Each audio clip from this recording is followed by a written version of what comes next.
Damn. Isn't it crazy? It's That's cray. a lot. Cray. Cray. Cray. It's cray. Cray cray. What the fuck? No. What the fuck, Terry? You just said cray cray. It's cray. Yeah, but I gotta say it like that. Shut up. Where everything's just kind of Tatum. Added an to your name. Tatum. Why are you adding? That's like, why are that's you like adding another Southern, vowel sound? That's like Southern Preacher kind Or of. I can like stretch Tatum. out Neal it. Neal. And God will smite. Yeah, everything's got another syllable at the end of it. That's just a percussive vowel sound of some kind. Or you can just stretch it. It's not James Brown. James Brown. It could be. James Brown Preacher. James Brown preacher. James Brown would have been an awesome preacher. Maybe he was at some point. I don't know. I do love James Brown. Is he still alive? No, he's dead. Okay.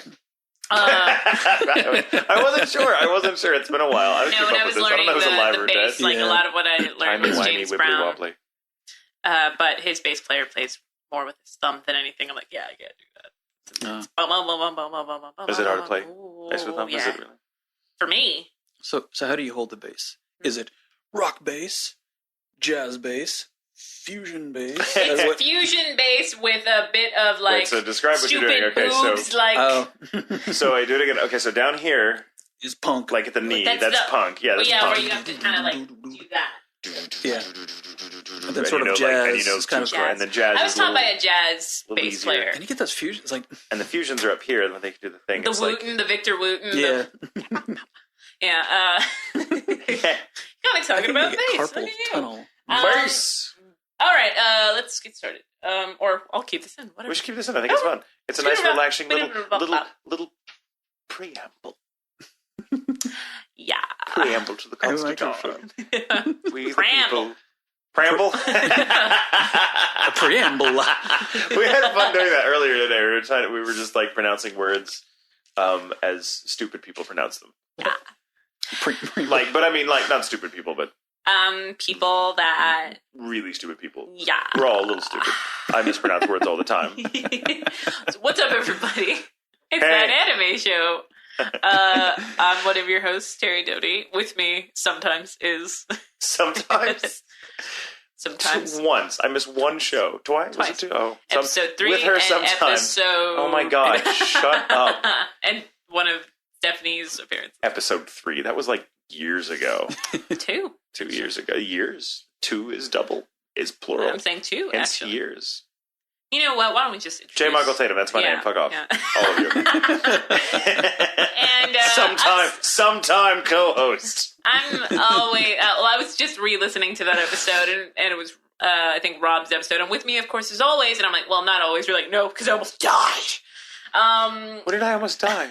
You were like super sick. You, like, oh yeah, when I was there. That's right. It was like a year ago. Yeah. No, wasn't it? Yeah, I remember that night. It was God, about I a year ago. so sick. But I'm pretty excited because I finally convinced him to come on the show. Neal Malley! Hello. Yay! Who is Neal an Malley. awesome human being. Oh, Yes. thank you. Yeah. Yes. Shucks. He brought what were they? Apple tarts? It's a French apple tart. A French apple tart. Ooh la la. Not French whores. I don't know how an apple would be a whore. The store was out, so. Her name The store was out. Her name was Apple. Her name was Apple. French tart named Apple. French tart. But yes, I can't wait because I've had it before and it's delicious. Yes. But it was like, do you want another piece? I'm like, no. Oh, gosh. Maybe. It was all I could do not to just like take it and run. Oh, really? Okay. Yeah. It's beautiful. We'll have to take a photo of it. I'll take a photo of it and, Oh, and post it on Facebook. No. That's my thing now. I'm such a girl. Yeah, if you go back Once I to Leah discovered how to Clark's do it, I'm like- episode, you'll hear how Tatum goes on this huge rant about how people who do that are ridiculous. And then I decided to start doing it myself.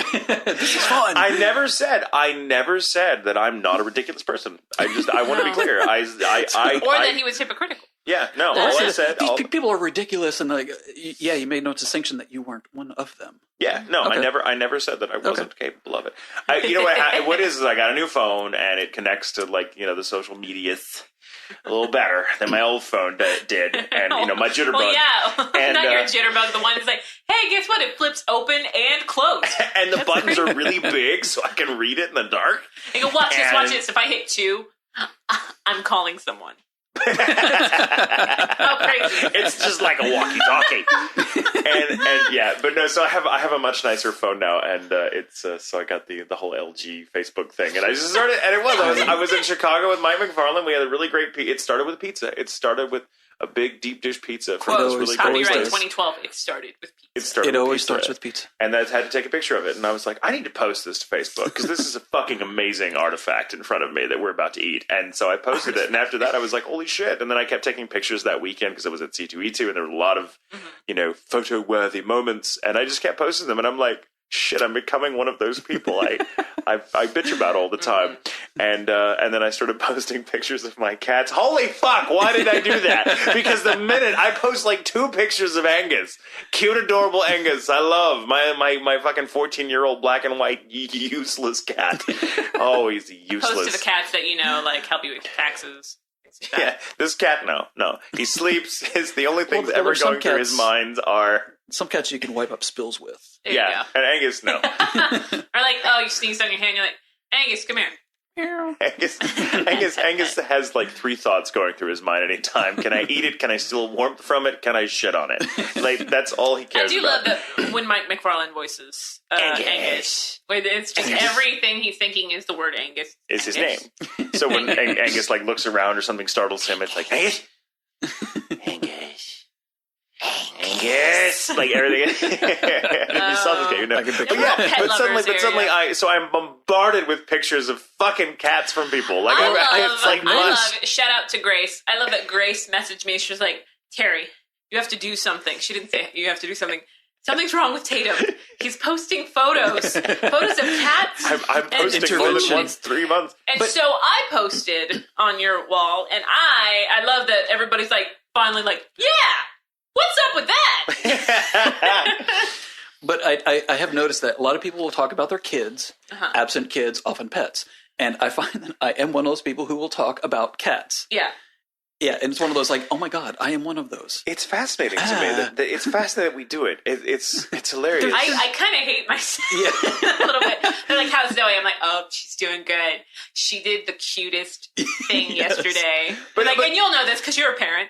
And they're like, what? Okay, I have an actual kid. How is that the same? And they're like, well, it's not the same. Actually, a kid's kind of like a dog that eventually learns how to talk. A kid's like a dog that grows up to hate you. Yeah, and a pet, you never have to worry about counseling. It's great. Exactly, exactly. But let's be honest here for a moment. Let's just be brutally honest with each other about Facebook posts. When other people post about their cats and dogs or children or God knows what the fuck else, do you care? Do you care? Do you read it? Do you comment on it? Do you really? Yeah. Okay, then I feel like a complete asshole. Because I don't at all. I love it. Oh my gosh. I do love pictures of cats. Well, no, not just that. Like, there are friends that post photos of their kids and stuff, and I'm like, yeah, aw, like Massey and his. All right, I do care about Lucy's that. Kids and stuff I do care about that. Yeah. Sorry, I try so hard to be an asshole, and I can't be. God damn it! Thanks for outing me as a nice guy. Thanks for Christmas dinner, Mr. Scrooge. Yeah, go on home. Well, I've noticed the bulletin board up at work was taken down a couple months ago, and the pictures that have now begun to repopulate are like 90% cat pictures. And I find myself staring at this.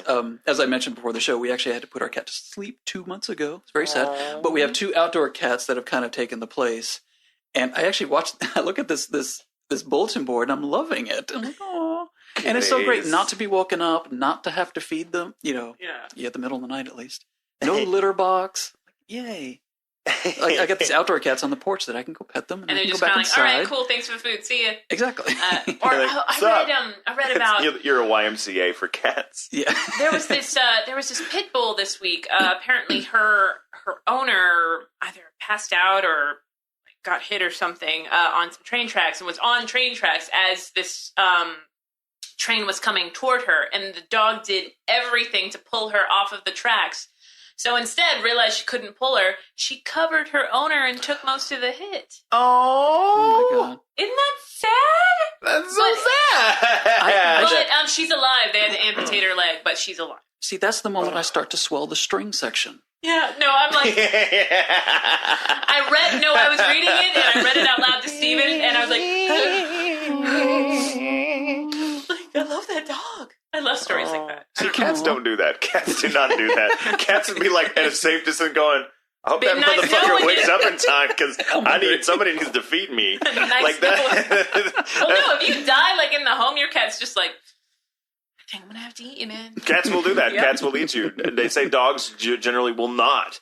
Dogs will starve before they eat the body of their owner if the owner happens to die and trap them in the house with them. Cats fucking, if you sleep too deeply. You never thought about this? Yeah. Seriously. If you fucking fall asleep too deeply, that motherfucking cat will start eating you if it gets hungry because it can't wake you up to feed you. It's like, all right, motherfucker. Okay. Go for your toes. I think I just learned something today. Cats are it's really funny too because I think cats. I'm gonna look at my cats very suspiciously from now on. You're like, hey, they're like, hey, Neal, how's it going? Hey. Been working out? You look a little sick. Got some meat on your bones. Cats. It's really funny because we have a couple of outdoor cats too that we feed. And they just hang out. They're on one of the they keep watch. There's sentinels just constantly in our driveway, just kind of what's up. Okay. They don't do a damn thing, but they're always there. They're like yeah. Well, even when we come over, it's just like the burglars. Hey, what's up? Yeah, they're like just here, like you had the burglars come in while you were out. We saw him. Yeah, but it's funny how they'll have this one of them, Chloe. She's the most vocal of them. She's always got to be like meow meow meow. Just wants to tell you about her day. And we keep this bin of food out, there, and she sees us open the bin and dip the little bowl in there and put the bowl down. If she's got a full bowl of food, she's still, every time we leave that house, she wants us to just go through the motions of pretending to fill it. She knows damn good and well that there's enough food and she doesn't need a refill. I think she just expects to be, she's like, be worshipful, do something. Yeah. Do that thing you do. Show me that you care about me. I don't need it, but I want it. Yeah, it is. It's right there. Kneel. Before me. Kneel before Neal. Actually, Sonny straight says that to me a lot. Kneel before me. And you're like, it's still funny, Sonny. After all these years. No one's ever said that before. I knew Sonny well before I worked at Funimation. We were roommates. You guys are in a band. Yeah, we're in a band together. That's right. And you were roommates? We were roommates even before I worked at Funimation. I was in community theater, and I met him 97 or 98, roughly, 97. And we were roommates for about a year in 98. He gets the job spring of 99. He's like, oh, I just got this job doing voices at this place, Funimation. You should go check it out. And I had been doing sound at the theater. Yeah. Just teaching myself. I had never really been to school for this. And I was like, oh, no, they're not going to. They wouldn't want to hire me. I don't have any training and whatever. So I didn't pursue it. And about 2 years later, actually, I did a lot of traveling. And about 2 years later, another friend's like, oh, you need to go check out this place, Funimation. I'm sure they need sound people. You've been doing sound. And I'm not trained to do it. It's so funny to think about now because it's always like, something's fucked up. Neal! Neal has come in and saved the day like a fucking sorcerer on so many occasions. Because I break things. You know this. My presence just causes shit to go bad. How many times have you had to walk into a room and just do the whole sorcerer at the end of the Sorcerer's Apprentice thing? It was like, ba-da-da, and everything just stops. Hey, Neal, and he's like, yeah, I've never seen that before. I'm trying to be honest.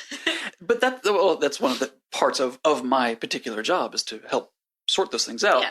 And it's kind of a joke sometimes.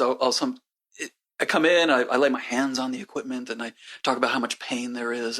But a lot of times, you're like the little woman from Poltergeist. Yeah, he's strong in this computer. Who was just in here? Was it Rob McCullum? Was it Rob McCullum? This booth is clean. Yeah. This studio does not like Rob McCullum.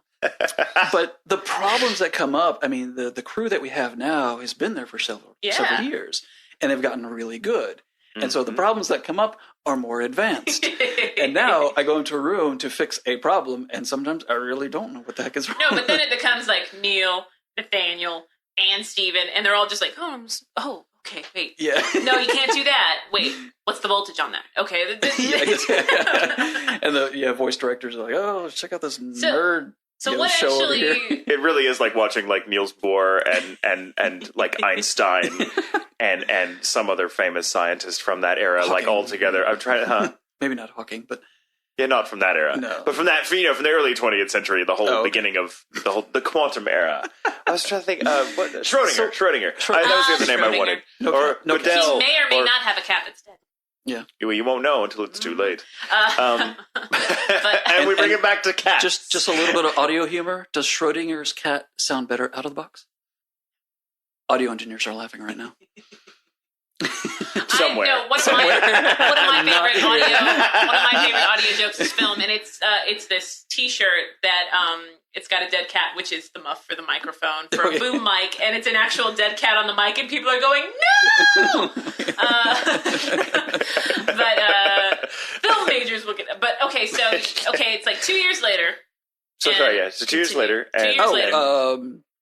I run into another friend from theater. It turns out the Denton Community Theater, there's a lot of people who has some association with Funimation. Oh, you need to go check this place out. And just sort of on a lark, I say, oh, okay, what the heck? And wound up getting the job. And once I was at the job, I realized that, I've got probably more experience than, 90% of the people here at that time. And this is 11 years ago. It was a completely different company back then. Yeah. And the technology was different, too, yes, than what technology we use was now. Different. And it was just a lot more informal back then. Mm-hmm. And it was sort of, you just, I know this guy. Okay, bring him up. And now, of course, we get applications and stuff like that. And I'm not entirely sure that, with that experience, I could get the job now. Isn't that interesting? Because I would be honest. I kind of feel the same way about, because I think I came in I'm thinking about us as voice actors. Well, because I started kind of right on the cusp of when that era was ending, when Funimation was growing. Mm-hmm. Into the sort of empire that it is now, really, and I mean that in the best possible sense. I mean, there's a reason Funimation is so pervasive, because they fucking know what they're doing, obviously. Mm-hmm. But I think I came in very informally as well, and I would not, have been able to get my foot in the door now the way I did back then, which is because that's been about 9 years ago, something like that. No, it's only been something like that. You came in like 5. 04, 05. It's about 7, 8. Well, during the time we were still in the old building. Yeah, in the old building, in the bank building, and so the whisper rooms everywhere, and there was only like 3 or 4 studios, really. The two, like the big one, and then like the 3 little ones. And, I back when they used to, you could come on the weekends and after hours, which is when I did it. Some people still do, but for the most part, they try to stick to that Monday through Friday. Yeah, it's interesting that Funimation was bought by a corporation, Navar, for a while, and then was sold. Mm-hmm. And during that time, we became very corporate. Mm-hmm. And in some ways, it was actually a very good thing. Things got, things got tracked. And, there's spreadsheets and stuff like that. Sure. Oh, how many shows are we doing? Oh, we know all this data. Yeah. And there's some downsides too, but... sure, as there always is. Yeah, it was the corporate stuff. Change. But now that we're privately owned again, it's kind of creeping back to like... I've noticed that too. It's groovy, relaxed. It's becoming more like the homeroom pizza party it was in the old days. Nowhere near. Well, no, we still have those key cards, which I think is funny. Like, as an actor, it's like... We only have one bathroom. Please let us on the other side of the building. Yeah, we've got the palatial bathroom over on the other side of those doors. The palatial bathroom with like a fountain in it and flamingos. Somebody handing the towel to Or like when people from the other side of the building come, like, who are you? Like, I work in the art department. We have an art department? Holy shit! Yes. I thought it was just Antimir. Holy crap! Like we call him a manager, but it's not like he's managing anyone. Oh, he is. He actually is. And there's over 100 people there in Funimation now, and I can honestly say that I don't know everybody. I've been there 11 years, and I'm on staff. But like the Christmas parties, we're just like, who the hell are these people? Yeah. It's like the production staff kind of stays to itself, and the art department's definitely kind of in that same gen. But there's the marketing, licensing people. That's like, to me, there's subtitles. And I've met them and I know them, but it's just maybe it's just a different personality types or something. I just it's like don't a totally gel with different like social group. Well, it is a very different social group. And the company's big enough to actually have clicks. Like, yeah. Isn't that interesting? Yeah, it's been weird to see that myself because I come from a corporate culture. Before I started doing this career, I worked in advertising. Well, and even then, it took you a while to just stop doing that while you were starting out. Yeah, it really did because I was not used to how kind of loosey goosey the ship was back when I started, and I loved it. But I was like, "This is oh my god! What do you mean you don't keep track of the sort of thing?" I mean, I was like, "Oh my god!" Desperately just disoriented. I think, but now that for a while when the corporate culture began creeping back into it, I was like, oh, here it is. Here we go. Here we're. But even then, I think as production and. But then, even then, but now, now it's gotten relaxed again. But there is that kind of that division. It's like that side of the building is people that I don't see very often. I think the thing what they do is very mysterious to me. And the door dividing them has a hand sanitizer, so I'm joking. I think what I miss the most about being a director up there, it's the studio that Bevins is in now. But last time I was directing up there, every time around 5-6 o'clock, you would see Neal and Nathaniel walking around the building. Yeah. And it you could almost time it in a way. You're like, I wonder what they're talking about. It's their evening constitutional.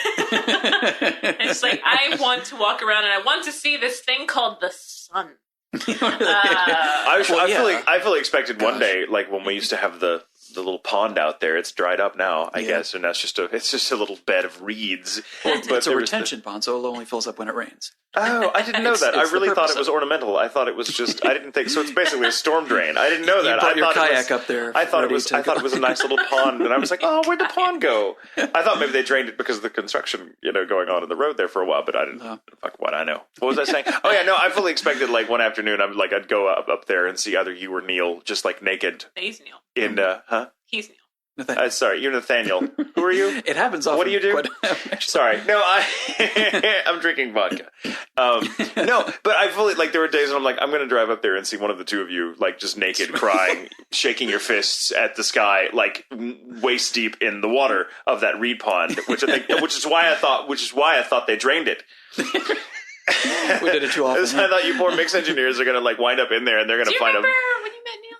Huh? Do you remember when you met Neal? I'm trying to think when I met Neal. When did I meet you? You were always so fucking quiet. I am very quiet. You're very quiet. There, you're not, but you're not. You're really not. I mean, if I'm around a friendly audience, I will open up. Yeah. And my parents actually tell a story that, when I was 4 years old, I don't even remember this, very quiet kid.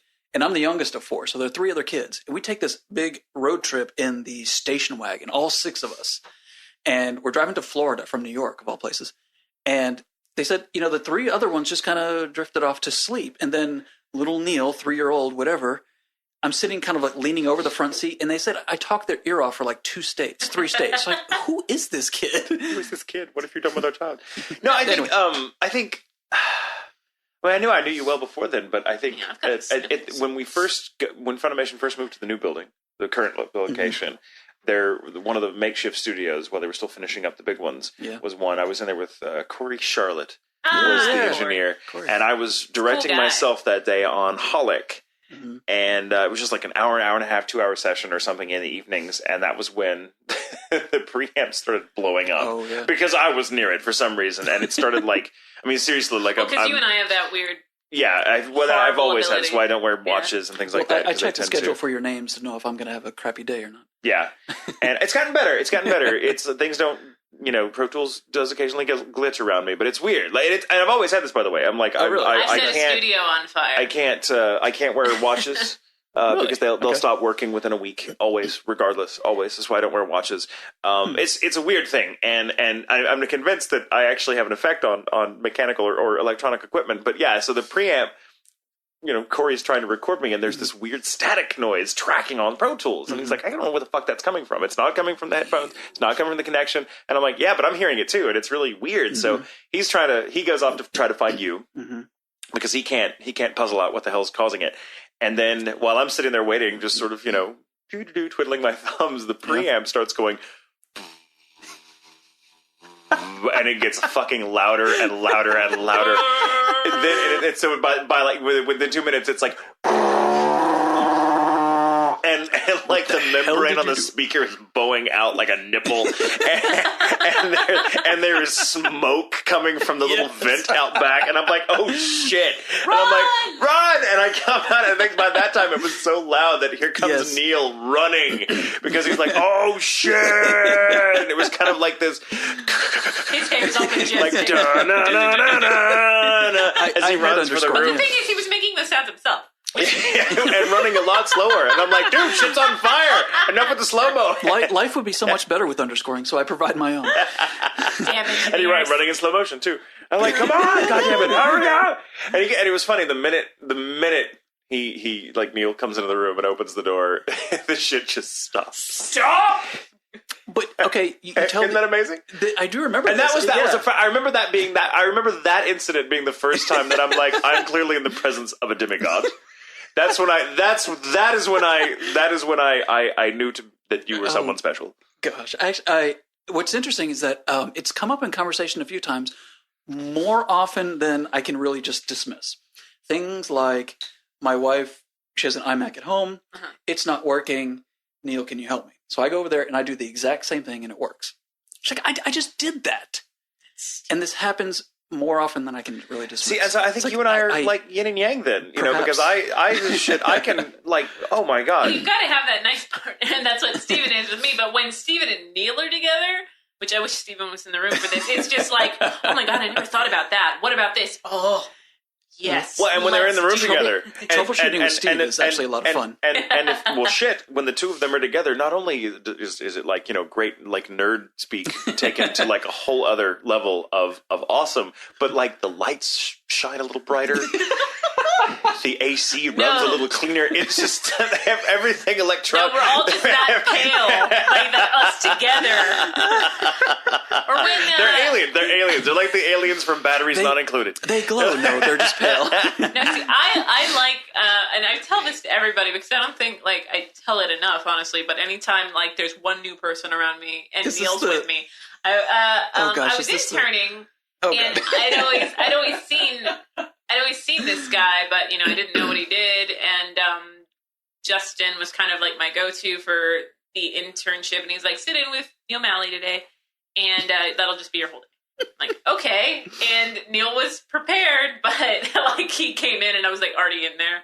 Hi. He's like, oh no, hi, you're Terri, right? I'm like, yes, like, and yeah. And so he's like, if you have any questions, I'm like, and just like in my, you remember my giant, your giant binder. And I'm like, making notes. To which I read some off to Kaysen once, and he's like, this needs to be a real book. It really should. I still have it. But like the Herodotus. Neal mixed Romeo X Juliet, and I remember there quite was. well. I love that show. There was bang up job on that show. And he taught me like a bunch of little things that just as Steven as a sound engineer, I was still really getting into audio at the time. He was like, well, like the D's missing, so pretty much D's and T's are unisex. You can take it from anybody, and blah blah blah. And just put it at the end of the thing. See, I remember. That's true. And the unvoiced syllables. Yes, and we were watching the recap of Lancelot's death. Spoiler. And there was something that like he noticed. He was like, and he redid it, and I went, hey, go Neal, and he high-fived himself. he went woo. And could you do that for us now? Can I just see it? Yeah.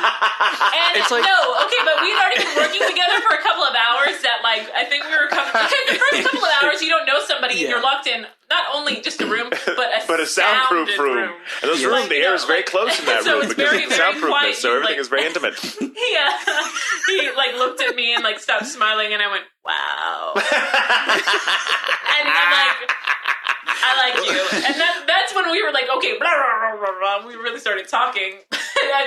We definitely hit it off. Do you remember the time I came up behind you and like just buried my face in your hair? It sounds familiar, yes. Yeah. It happens all the time.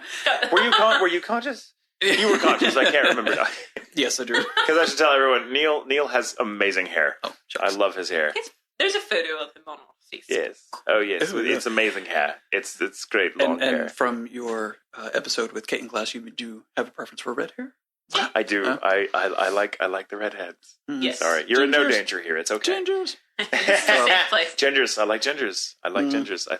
I think they're they're the next stage of human evolution. Here before us now. I think you're all from the future. You're all from the future. A very bright future. Well, not UV ray bright, because that would be bad for you guys. But I mean bright in every other sense. Abrasive bright. Bright in the sense that everything electronic works. Conversation is wittier. Well, of course, with the high-fiving yourself. It's cool. High-fiving drinks are stronger. And one time in front of Steven, I actually gave myself a noogie. Oh, that's right. Oh, wrap my head around. You really did have to entertain yourself a lot as a kid, didn't you? I did. You really did you give yourself like wedgies and Indian burns when you were a kid? And I also gave myself wedgies. Bully yourself and look in the mirror. It gets better. I gave myself wedgies. I stuffed myself into lockers. Everyone's threw just yourself downstairs. You left yourself notes. Yes. But I also do you like me? Check yes or no. Wow. Yeah. I never heard back. And I hurt my own feelings. 3 faces of Neal. That needs to happen. That does need to happen. I love this idea. For such a painfully shy kid as I was, there have been moments like you get me around the right crowd, and I'll just let loose. Yeah. And there have been, there's pictures floating around of me that will keep me from holding public office. But just self noogies and self high fives and. I self high five now, and I always just kind of go like, "Woo, yeah, I love it." I'm gonna start doing that now. Really, you have to get into it. Like, stick the hand up there and then notice the hand. Like, hey, you're offering me a high five. Now, I'm gonna bring lower this. lip bite. I'm gonna. I would love to see you take this to the next level and psych yourself out. No, dude, yeah. Too slow. That would be. Come on, Neal. You got me. Damn it! What's wrong with that guy over there? Don't look at him, honey. Just pull the children away from him. You are the sort of person that's going to terrify a family of 4 at a restaurant where you're at the next table laughing to yourself and a chair that's pulled out with your invisible friend in it. Yeah. That's going to be great. Do it. I think that's amazing. It's all about... Your wife has to sit at another table and this is stupid. This is so dumb. I just want to point that out. Well, you don't laugh at my jokes, so I have to laugh at them. So Harvey is laughing with me. Can I help you? Yeah, just put it on his tab. Don't ask. We're together, but don't let anybody know. Trust me, I'm questioning it right now. So last time we had dinner together, it was like, okay, the rest of us have to speak because Steven and Neal are gone. Yeah, I get around Steven. Steven's actually a lot of fun to talk with. Since he's a fellow engineer. He's okay. Fellow engineer, we resonate. He's like, really? Oh, how do you know that? Yeah, and it's what's funny. interesting, listening to some of the other episodes of that anime show, kind of in preparation, because I didn't know what I was getting into. I've noticed that you talk a lot about with the actors, it's pop culture and this show and that actor, this director, blah blah blah. And I'm actually not that well versed in all this stuff. You'll find lots of blind spots, but it's like for me, it's like production value of said things. Yeah, and like, oh, did you hear that? Like, oh, like David Lynch films. You're a big David Lynch fan. Yes. And I've not seen much of it, but like Eraserhead. Have you listened to the ambiances and the soundtrack? To that? And David Lynch is well known for being as much being able to create atmosphere with the sound, which is amazing. All his films are like that, incidentally. Film but coming out, I'm very excited. What is it? But no, Lynch. I think if I'm not mistaken, Lynch is one of the great American directors. If no other reason for that, because I mean his sense of the role that audio plays in creating atmosphere is almost unparalleled. Yeah. It's really amazing. And one of the things I loved about it, and something, of course, I can't do at Funimation because it's very avant-garde and experimental and all this. Yeah. There is a limit. There is a limit, yes. That the room tones, like the ambiances, just the background stuff is amped up way. Just the room noise. Just the room noise is way too hot, and it's like just really unsettling. Like this is uncomfortable. Yeah, as a film things we don't even think of as noise. As a film student, like you learn about wild and the room noise and what you can do to avoid it. But a lot of directors now, probably in the vein of Lynch, do the opposite and go like, well, this isn't the norm. This is what isn't what we were taught. But Lynch goes to say, there are no rules. I mean, there are, but you make them your damn self. Basically. And music even follows the same pattern, if you will. I don't know if you're familiar with Aphex Twin and Autechre and other artists, like the glitch music, like that CD skipping noise or the searching noise, and they just embrace that, and like that's become a musical element, and I love that. Yeah. And I mean, I took piano lessons as a kid, and I wouldn't say I'm very good, but what fascinated me sometimes was taking the cover off and pulling down the sustain pedal and hitting my hand on the soundboard, and just weird stuff that it could make. That stuff. Oh, see, now you're talking my language, because I studied music. I went to conservatory, and my specialty was 20th century modern avant-garde music, like Schoenberg and Berg and Webern and the Second Viennese School and all these guys that were like, up into like the 50s and like leading into John Cage and people like that. And this whole idea, the history of music, basically, especially in the 20th century, has been the slow encroachment of what's considered noise making its way into music and being sort of absorbed into what is musically possible. And I fucking love that. I love that idea. So you get things, Aphex Twin, all these guys that are around now and have been for the past 20, 30 years or so, like kind of their aesthetic, if you will, to people like Schoenberg and Berg and Weber and Messiaen, all these. I mean, I'm just dropping names now. I know it means nothing, but the thing is, their music is amazing. And when you listen to like the music that was coming out of Vienna and France and other places in Europe like that, the really, really avant-garde stuff coming out of Vienna at the turn of the 20th century, or even to the 30s and 40s and stuff, post World War II. That stuff is amazing to listen to. Like, it's really like the chances they will take, and it's precisely about. It was this time and Schoenberg was the first composer to really experiment with, let's just completely rewrite the musical language as it's understood, and just see what we can do with this idea of dissonance. Of course, being, there's it's a concept in music, as dissonance is just, it creates tension and drama. And the idea is it's ultimately resolved into a consonance. That's what every piece of music starts as a consonance, travels into a dissonance and then resolves itself into a consonance again.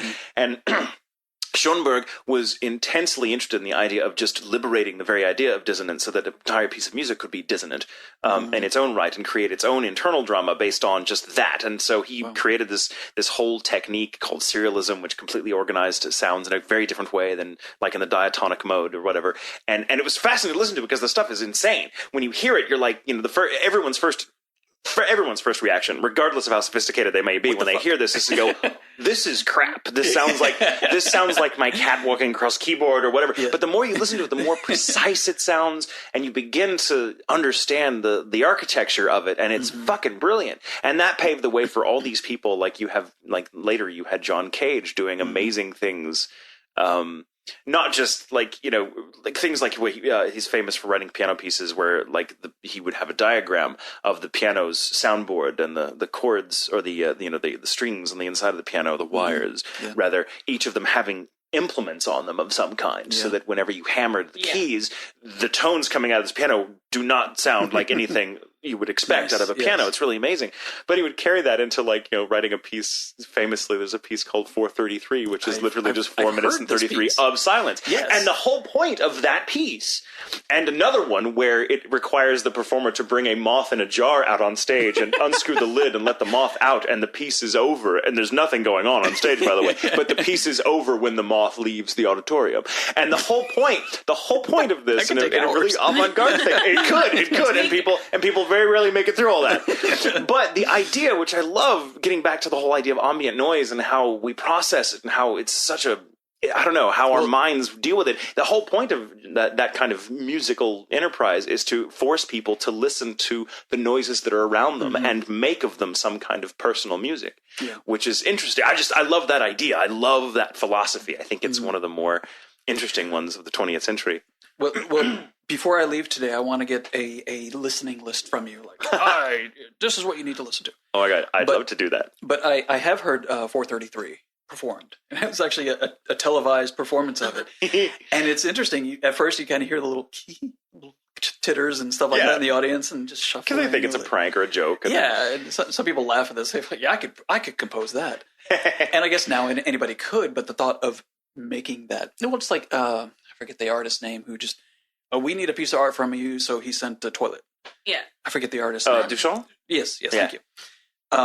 Well, yeah, anybody who does it now is just a copycat, but at the time, like, at the time, that was a really incredibly avant-garde thing to do. It was the gesture that counts. It's the fact that, you could have composed it, but you fucking didn't. He did, so shut the fuck up, asshole. Like, that's always my thing. Like, sure. And that's what people, I think, misinterpret as avant-garde. They think it's weird. It's like, no, avant-garde is new. It's different. It's never been done before. It's just, it's not meant to impress you. No. As a piece of that, it's not. I don't think avant-garde music is not meant to impress you as a piece that stands firmly within a tradition. The way that a well-crafted, it's supposed to make you think about. It's supposed to sort of set its own rule. That's the idea, and it's in anything, whether we're talking about film or music, the avant-garde is meant to sort of. Avant-garde fashion. It's experimental. It's meant to be out there and to sort of explore new territory, and so that means that often the people working it themselves are like, we're not masters of this. We're just seeing what's out there. Yeah. And as with fashion and other things, there are failures. Some of this avant-garde stuff is crap. Oh yeah, absolutely. But it still is at least crap that it then gives you a new paradigm within which to say, expand your horizons a bit. Yes. So crap can do that. And all of that applies to anime. No, okay, if you've heard especially because you've heard a couple of episodes, you know that we'll really actually talk about it. But but bring it back to sound if you would, because I like that, because you're clearly a person who thinks a lot in sound. And and some people do. Like, some people are just aural thinkers. Their mental space is very acoustical, if you like, if that's the phrase to use. Is that something you've always been, or did it develop, over time once you started doing this? Or I think it's pretty much always been that way. Like I said, I learned piano for a couple of years when I was 7. Never got very advanced. But I was fascinated by the piano itself and the sound that the sustained pedals make when all the dampers get pulled off. It's just like this strange sort of, and if you do it fast enough, you can actually make a sound with all the strings together. And I remember playing with a tape recorder, reel-to-reel tape recorder my dad had, and you had the 7.5 inches per second or the 15 inch per second. Well, that's a speed control. Oh my gosh, you can be chipmunk, you can be way too slow. And what would it take to record a song half speed and then play it at double and be the chipmunk, but in the real tempo of the song? And tape recorders. I love this. I'm sorry. I wish I had like popcorn right now. I'd just be like, I could listen to you talk about this shit all day. This is amazing to me. I love it. I when I was 14, I remember Neil's kind of off. Shucks. He's the sorcerer. Do the kick up your leg. Oh. I've seen him do it before, so I know he'll do it. That was a very precious moment thing. Just wow. I am not above embarrassing myself for a joke. Welcome. I will definitely embarrass myself. You're in good company. Then don't worry. I don't particularly care for practical jokes because that's on somebody else, but I'll do it to myself. I'm all about stealing the thunder, yes. Like, no, I'll make fun of myself before you can. I preemptively strike by making fun of myself so that motherfuckers can't do it. Yeah. And then they just feel like they're just copying me. But when I was 14, I'd had a summer job for a while. I actually started work when I was 14. I had a slew of jobs over my lifetime. And I had about $500 saved up, which was a kingly ransom at the time. Way back in the Great Depression. You're 14. I don't know. Okay. Boy, $500 is a lot of money when you're 14. I don't care what era it is. $20. No. 20, this was in the 80s, too.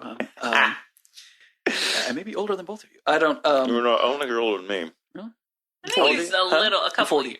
Oh, you're 40? Oh, you're a little older than me then. Yeah, 71. Because I'm 30, almost 36. I remember as a kid this thing called Saigon, and it was falling, and wondering who dropped it, and shouldn't it already be down by now? I mean, why are we talking? It's taking an awful long time. Everybody's like, what? Saigon? What? Yeah, Saigon. 1975 for anybody. And I was 4 at the time. But when I was 14, I had this kingly ransom of $500, and I wanted to buy a moped for transportation because here in suburbs you can't get around without a vehicle. No. Can't do anything worthwhile without a vehicle. Very true. And it sucks. So, but you have to be 15 to get the license, and my parents like, well, no, you can't get this moped. And so I bought a synthesizer with it. just logically, just That's out right. of We were talking about synths, actually. Yeah, we have, and Yes. I've been fascinated by synthesizers ever since.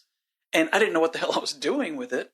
But I remember at one point I made my first 2-track recording onto a cassette, meaning left and right. What? Left channel was just wind noise that I had created somehow, and the right channel was this weird synth thing. Basically. Really windy in the studio. The wind has to take a breath every few moments.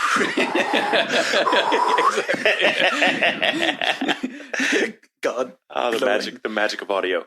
Yes, and I actually used Stop it! Actually used that in a haunted house that my sister was involved in. And it was a wonderful experiment, like this just creepy noise. And, I didn't know what the heck I was doing, but it had a pitch bend and had the modulation wheel. I'm like, oh, this sounds freaking awesome. And it didn't really work out because I did like a 4-minute thing. And to be in a haunted house, it has to be an hour long, something that can be rewound, something that can, So I didn't know what I was doing technically, but instead of now, you can just loop it. Yeah, now. Well, now in Pro Tools, Apple D, just duplicate. Well, it's nothing like when you're a kid going into like those scare rides, the ones where they're on a track and it's just and then you hear like because it's getting real like this is not scary at all. Or you I can't do that. Chris Casey is really good at doing the thing. See, it's hard to do, right? It's rewinding. I have chapstick on it. Like he can do it much better. Like I'm gonna have to record him doing that. There you go. I'm gonna practice it now. We've been doing this last Saturday. It was nothing but sound effects for like an hour. Sound effect. Whatever. We were farting. We were making fart noises. That's all we were doing. We were making fart noises. Can you make a kazoo sound? I don't know that I can. Can you? I can. Do it. Demonstrate. Can you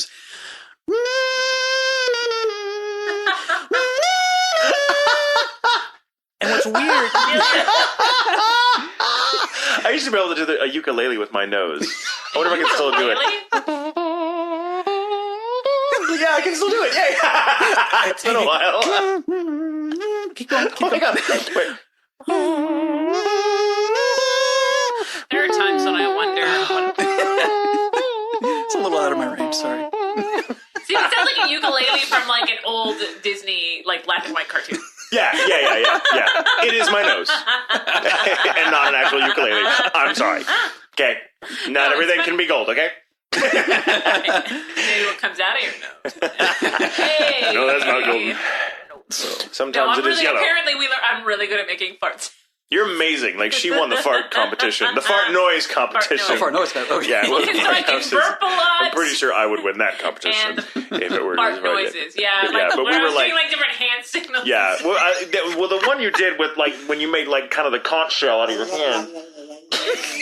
Your technique is impressive. And like we're like different. Okay, sitting on a wooden chair, and like making all these different noises. And it was like we did this for like an hour. Or what was the it was just holding our hands like. It was so, which is like the laziest fart you can do. And wait, and then there's were you sober for this? Then there's pushing. No. Okay. Yes. No. Yes. No. No. Okay, we were buzzed. We were not. We drunk. were buzzed. I wasn't. Okay. We weren't like shit faced. But no, it's not like we're like, oh man, this is awesome. Who wants to go drive? But my favorite, which I'm not terribly good at, but is the pushing the cheek in over your teeth and going. Or no, making the lady the.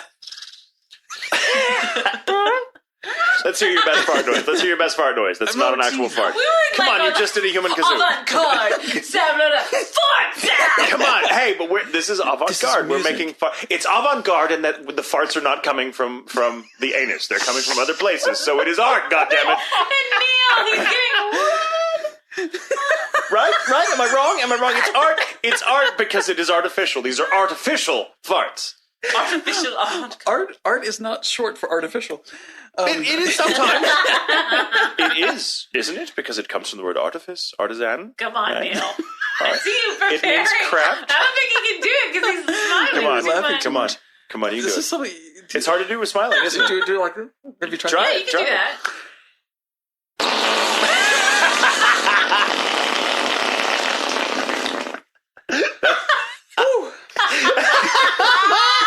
That is the kind of fart that if you did in public, you have to own it. You just have to go, like, you have to look around at people in the store and go, yeah! Like, because you cannot just walk away from that. They all know. They're like, there is nothing else that could have been.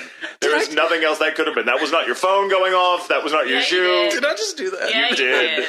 Yay! Okay, I get around people that I'm comfortable with, and I will embarrass myself, but this is recorded, and I'm trusting that everybody out there is cool. We all just made fart noises. I just played my nose. Be cool. I just played my nose like a ukulele. Come on. Who out there has not made fart noises at some point with their mouths? It's a universal thing, isn't it? It really is. I think you learn to do it when you're a child. It's some of the first noises you make with your mouth, and then you just keep doing it. Hey, that sounds like. And you develop a technique. You're like, I can use other things with my mouth. I can good. Well, I can use blades of grass and do that, or Well, the things that you learn on your own, like whistling. Whistling. I never understood how people could whistle, but can you whistle? I can, but I inhale. See, that's weird because I cannot whistle inhaling. Your technique, I can't do it. See, like inhale, and only if I inhale can I do. I can't do it. No, I have to be. I can kind of. I can't. I can do both. I can circulate. We run the gambit here. Do the theorem and the. That's shortwave That's radio. what I want. That shortwave radio that never quite comes in. Or like doing the bomb or the noise. There's a kind of the explosion's like you've got this tape recorder, and how do you explosion?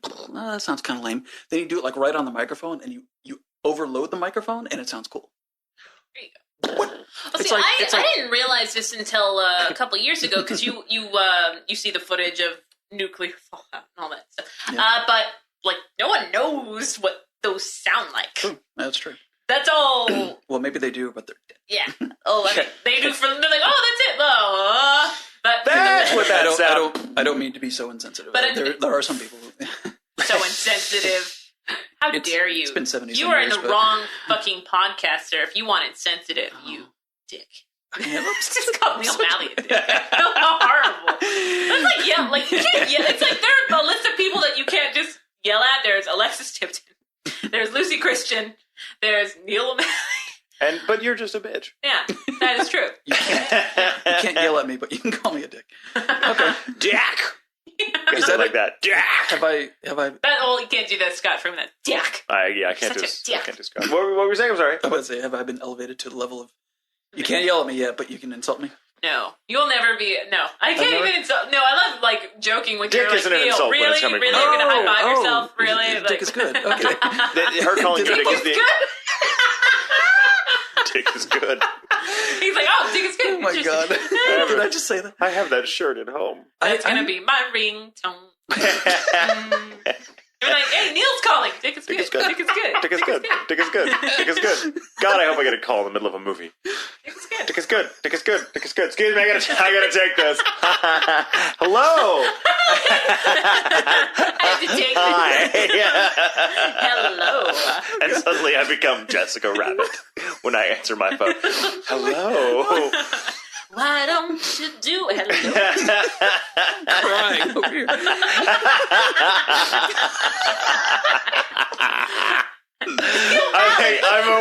We should take a break before his head explodes. We'll take a break and we'll come back in a few minutes. And we're back. That's odd. I do that sometimes. We ended the first half on such a uproarious note. This is very. It's right. Now we're calmer because we just had. We all of us just had apple tart. We had apple tortellini. We had apple tart. It was really good. It was like a proper French tart. Yeah, that wasn't too sweet. Awesome. The crust was nice and fluffy. God, it was so good. It reminds me of France. Actually, my first experience with French food. I've been to France a few times. My wife is French. So we go back to visit her folks. And my first experience with French food, I landed at the airport. They picked me up, and there's a long 3-hour drive. And about halfway, we stopped Sorry, you hear a motorcycle in the motorcycle. Sorry. It feels like France. It's that moped you never got. Yes, it's the motorcycles in between on the lines of traffic. They piss me off. Yeah. It's a good thing I'm not really a vehicle. Fuck you! Exactly. Yes, you are! Paris drivers are, I've never had to drive in Paris. I can drive in the sidewalk. No, you can't! No! No! The French say, no. But it's like a 3-hour drive from Paris to her parents' house, and they're about halfway we stop. And there's a little truck stop, rest stop kind of area. And I'm bleary-eyed from, 9.5-hour flight, and... do you want something to eat? I'm not really hungry. Do you want just something? You're thinking rest stop the way we think about rest stop. Well, that too, but make it sound like he's going to do some toilet trade. Why not? Not every rest stop is drop. Not every rest stop is drop it. Shut up. But they had a kitchen there. They had like a little diner with cooks and chefs, I guess maybe. But just that brownie look. I don't know what it is. A little apple. I know it was a little chocolate brownie tart thing. I don't even know what it was. And I just bleary-eyed. I take one bite and I just suddenly wake up. I'm like, oh my God, this is good. And she's like, yeah, they probably made it right here with real eggs, real milk. This is where chefs go when France. They die. This is where foodies go. This is paradise. Yeah. Don't you do that fucking voice. I can't help it. We're talking about French food now, and I want to eat French food. You want to piss off a real French person. Yeah. I love pissing off French people. It's fun to piss off French people. Oh, we talked about that, like, our first time, meeting your wife. We were talking about Natalia, and we're like, and she was just like... I've actually pissed off your wife with that. That's so awesome. That's my goal. I want to piss off a French person. I feel like I'm not doing a good job in Italia unless some French person is offended. She has not heard Italia yet. She's heard of it. And I'm really scared about her hearing it, especially and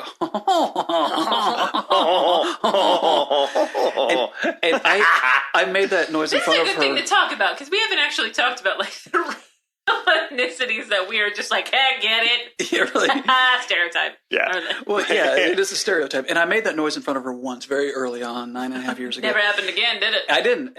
She's like, just very sternly, like, we don't make that noise. And she's right, they don't. Except in animated skunk cartoons. Yeah, they do. Well, there's just some, like, just the stereotypes that you find are just really funny. Or like, for me and Mike McFarlane, it's talking really slow. Like, apparently we do, like, as Mexicans. But it's only a me and Mike thing now, to the point where it confuses people when it's more than just me and Mike. Yes. Or if Tatum's there, it's fine too. But it's just, and everything ends on an upward inflection. So everything's kind of here's the thing.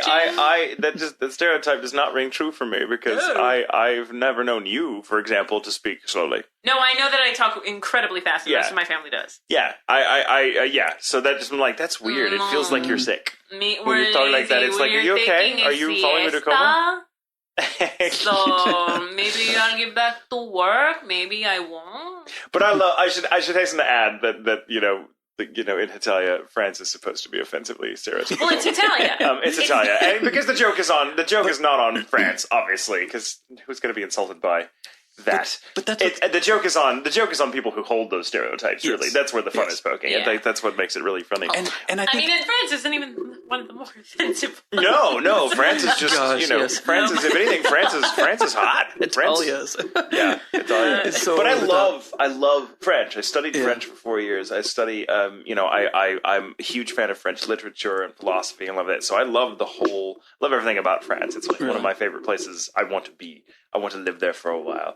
I think France is a really neat cultural. There's so much to love about the country. Yeah, there is. I do. I've been there 4 times now.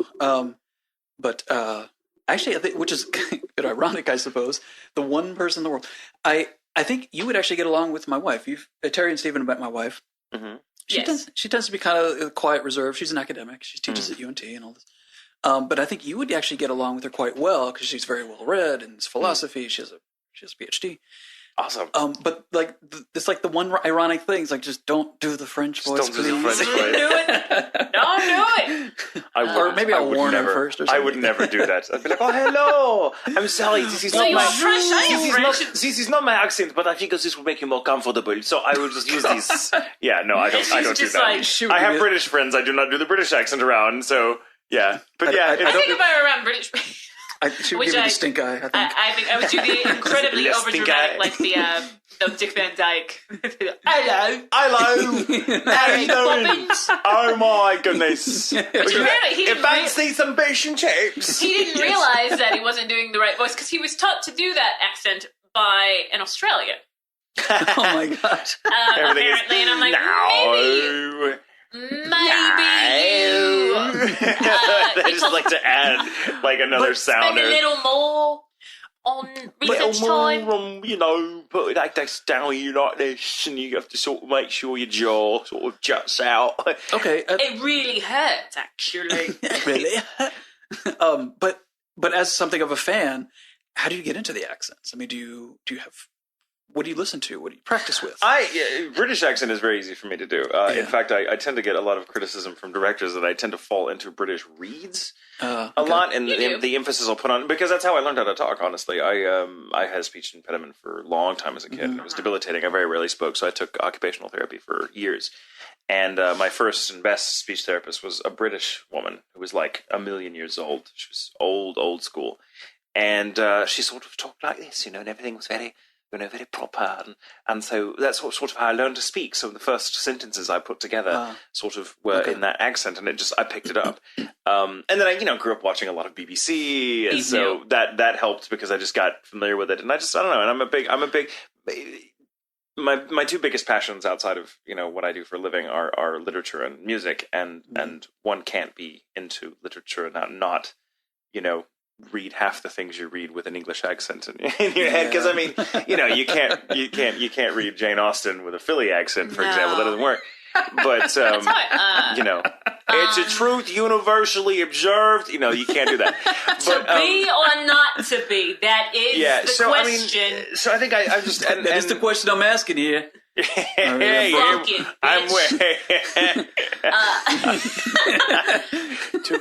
to be or not to be. Hey, I'm walking here. But no, so and with the French accent that came further, and it's not a good French. The one I do for France and Italia is not. It's over the top. Yes, they do not actually talk like this. I mean, so there might be one or two people that actually do. Just like in Texas, everyone thinks of Texas people talking like this, and there might be a handful of people that actually do. Yes. Yeah. But for most Texans, the accent is not quite that pronounced. No, it's more neutral. But I mean, in French, but a French accent is actually somewhat easy for me to do because I took French for so long. Oh, okay. And the accent just sort of is part of, is kind of embedded with the pronunciation of certain words, things like that. And so it becomes, and between English and French, there's so many words that we get from the French language. It's up to like 60% of the English language. Yeah, 60 to 70% or something is French. I mean, that was, the Norman invasion, yay! I find it easy because it's closely related to Spanish because it's a Romance language. Yeah. So it's easy enough. In that respect, but Bob Michaels actually taught me this trick, and I've implemented it. It's you have to learn an accent if you wanted to, like, let's say Tatum and I, can't do Russian accents, and which I can, I just never do it because I'm like, no, you should get a real Russian person. But you have this. I can do a little bit of Russian. You have this set paragraph that you speak. Okay. And if you find an accent that you want, Bob Michaels does this, and if he finds an accent that he likes, he becomes friends with that person and eventually has them over, like for dinner and something like that. And the payment for that dinner is they go into his home studio and record that exact paragraph that he has everybody read, that it's the same paragraph always. And he studies the way they've stressed all those sentences because he's already familiar with that paragraph. And it's always the same paragraph for each person with a different accent. That's really interesting. It's fascinating. And I'm like, that's genius. And my first thought was like, and he has them over for dinner to use them. Okay. Talk, motherfucker. Get in the booth and talk for me. Talk for me. No, he has them over for dinner. And I thought that was very clever. And I've used it once, like just actually for my mother. Like, just to get more of the stresses Just because the way I do the accent is more like the way my grandmother does it, and really it's more of an old-fashioned dialect. Really, it's more of an old-fashioned dialect, and also the pauses aren't for dramatic effect; they're to find the right word. That's something very interesting I've noticed about native French speakers who speak English but not incredibly well. Mm-hmm. In interview or whatever, that they speak English, but maybe they read it better than they speak it, and so when they're trying, it's interesting to me to listen to a French person learning the English language, because when they try to find the words are there often because they're French words, but they mean something differently and they are pronounced differently in English, and so there's a weird pattern to the accent of a French person speaking English who's new to English, which I find very interesting for some reason. I studied this because I'm big into linguistics as well, and I'm a fucking nerd. You'd so get along and maybe she would let me do the ho ho ho and not kick me in the balls. Maybe we'd be alone together in a room. She'd just get very quiet and go like, "Who wants one?" maybe she would teach me to do it better. Maybe I don't know. But I think it sounds like your wife sounds like an amazing person. So I never thought she would hit a guy. Well, she did a number on Tatum. I've been hit by a lot of women in my life. I don't mean to be offensive. I just am by my nature, I suppose. But I'm fascinated with accents in general. I'm fascinated with dialects, and I'm fascinated with the way a person speaking a language not their native one. The sort of patterns of speech they will adopt in order to get through it. Because often, especially when they're adults and they're learning a language for the first time, it's harder than when you're a child, because you're you're in such a habit of your own language that you have to resort to all sorts of interesting mnemonic devices, which produces the dialect in many instances. And so a person speaking French, for example, an American speaking French that's never spoken it before is going to have an accent very different than he has when he's speaking in his own or her own tongue. Yes. You get into this weird sort of limbo. There's no way you're going to where you're not speaking in the native accent anymore, and you're not speaking in the new accent. It's this new accent is created while you're learning the language, and I'm fascinated with that period, that area of overlap. And that's where a lot of our ideas of the stereotypical dialects come from. Is that sort of that person educating themselves in another language dialect? Like the native speakers don't sound like that. And something that I find fascinating, and this is a little bit of a side note. Marie actually had an instructor who spoke 7 languages, 10 languages. I forget the number, but his native language was Yiddish, and he learned to speak German. So he spoke German with a Yiddish accent. Then every other language after that, he spoke with a German accent. Very interesting. It was fascinating. It's like, really? It's like, yeah, really cool. He was speaking French to me, and it sounded like a German. But I knew he was... Wait, what? And it's amazing how accents come about in the first place, because linguistically there's no biological reason for them to exist, because we all have the same structure, vocal cords for the most part. I mean, one person sounds different than another, but other than that, so the accents come about because they're linguistic devices. I mean, they come about from tradition. That's just how it's pronounced. Yes. And so a French person or a Yiddish speaker might just bring the elements of their own language to the new language, which don't necessarily fit. But it's like I see what we do. Yeah, like we do with it as well. Other states or other areas, Well, and I hate to keep you bringing back to French, but it's interesting. It's funny hearing an American, particularly a Texan, learning how to speak French for the first time, especially reading it and trying to pronounce it, because French is very difficult to. It's much. I think it's much easier to read than it is to speak and hear, because so many of the consonants are clipped or not pronounced. It's a different set of muscles. It's a very different set of muscles, because it's very much back here, back in the throat, and in the nose. Yeah, in the nose. But but things, they're very rarely pronounced as they are spelled. That's true. Because of just the rules governing that. And so you can tell when you speak, but like, all right, so let's have ourselves a Menangi Troyes. Can't say it's not going to happen. If you do not get that I'm sure you mean a menage a trois, but you wouldn't think menage a trois, but looking at the way it's spelled, you'd be like, well, that looks like. Look, you may get it wrong in a much more elegant way. You may say menage a trois, which sounds a little more French if you don't know what you're doing. But it's just funny listening to that. But that's I guess one of the benefits I have as a native speaker around me. that what little French I speak, and I am woefully inadequate, that I actually speak with rather good pronunciation, which is very interesting. That's awesome. So, je parle un peu le français, et je comprends aussi un peu.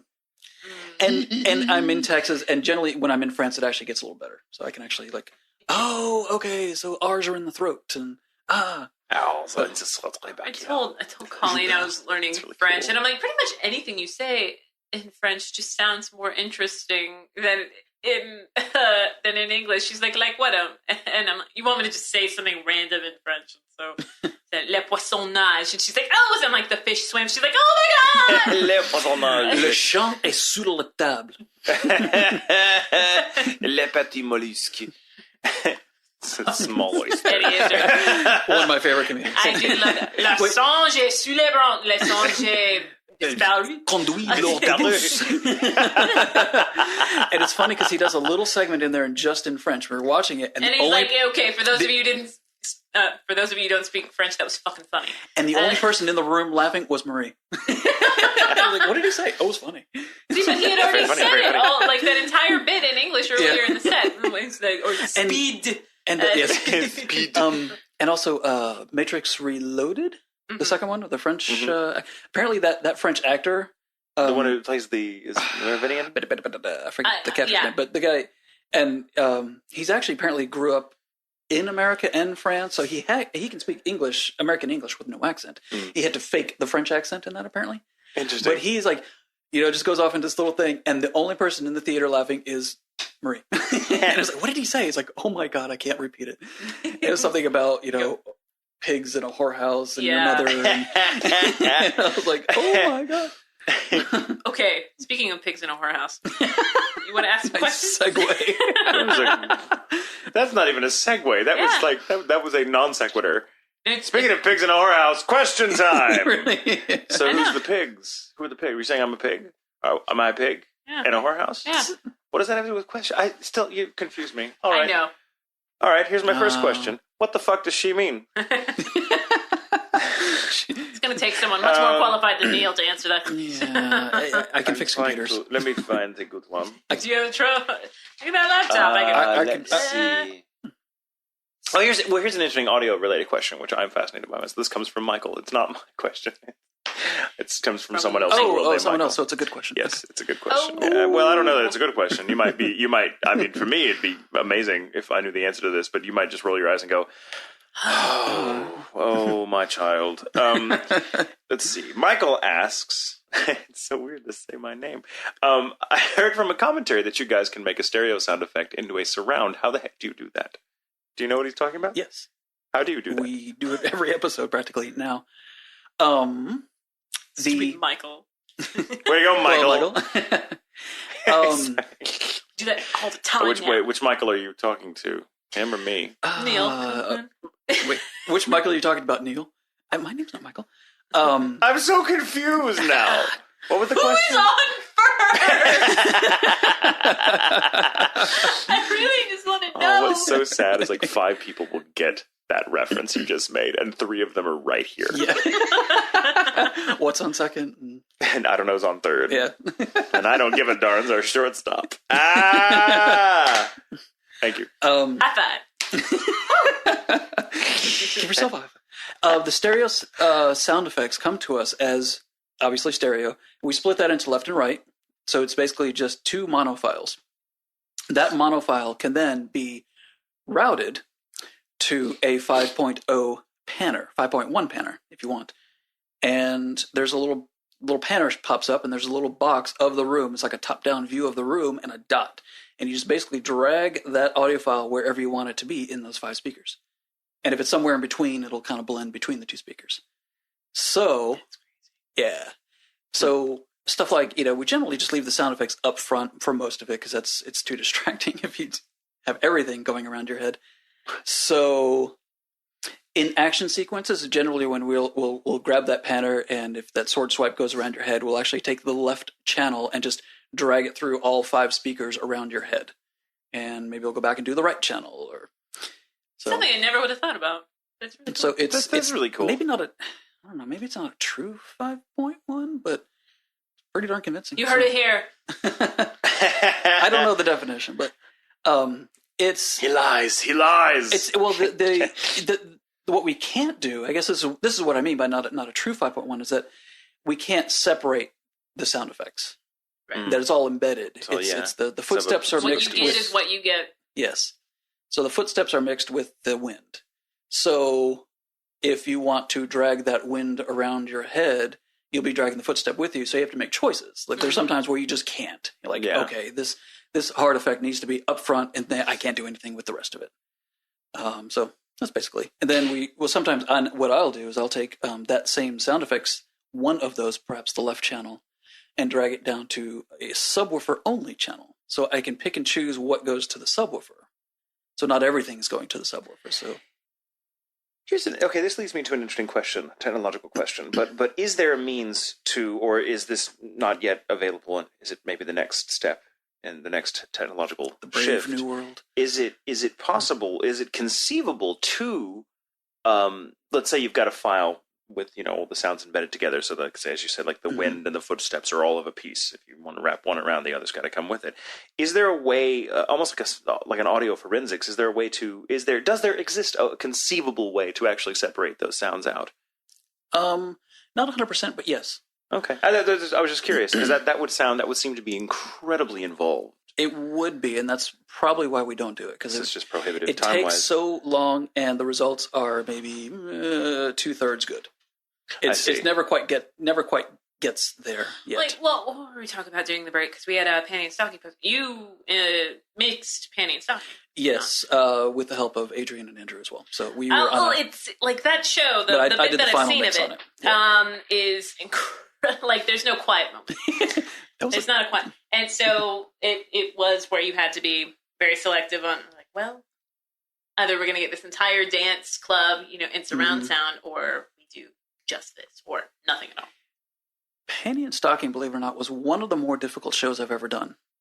Not the most difficult, but it was so pretty complex, so kinetic and frenetic and frantic. That yes, well, Stephen was the sound engineer, the booth engineer on that, and even that alone was a feat in itself, because once you've recorded more than 2 people, there are at least 10 people that need to be recorded just in that same 1-minute little segment there. Yeah. Just and Jamie scripted that, I believe. Yeah. Yes. And I would listen to some of the background lines, and they were funny as hell. And like, I want to hear that. But there's this around, like, maybe. Yeah.